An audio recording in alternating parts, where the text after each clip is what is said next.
Colour బుక్లో ఆయన తీసుకెళ్ళడం జరిగింది. వాటిని ఆయన కమిషన్ ప్రశ్నలన్నింటి కూడా ఆయన సమాధానాలు చెప్పినట్టుగా కూడా తెలుస్తుంది. ఆయన వెంట ఒకవైపు హరీష్ రావు, సంతోష్ కుమార్, అదేవిధంగా ఇటు శాసన మండలిలో పార్టీ పక్ష నేత ఒకవైపు మధుసూదనాచారి, మాజీ హోంమంత్రి మహమూద్ అలీ, బండారు లక్ష్మారెడ్డి, పద్మారావు గౌడ్ అదంతా కూడా ఆయన పాటు లోపలే ఉన్నారు. దీంతో ఈరోజు కమిషన్ విచారణకు ముగిసింది. మళ్ళీ ఫర్దర్గా ఏం జరుగుతుందని కూడా కమిషన్ కేసీఆర్ విచారణతోనే కూడా ఈ కమిషన్ ముగుస్తుందని చెప్పేసి అంతా భావిస్తే మనం చూస్తున్నాం.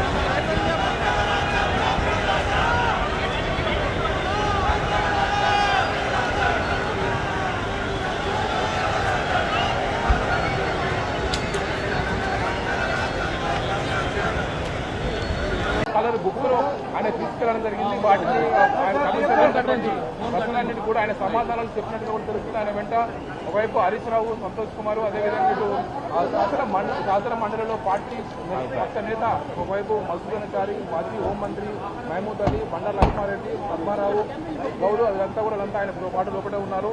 దీంతో ఈరోజు కమిషన్ విచారణకు ముగిసింది. మళ్ళీ ఫర్దర్గా ఏం జరుగుతుందని కూడా కమిషన్ కేసీఆర్ విచారణతోనే కూడా ఈ కమిషన్ ముగుస్తుందని చెప్పేసి అంతా భావిస్తే మనం చూస్తున్నాం.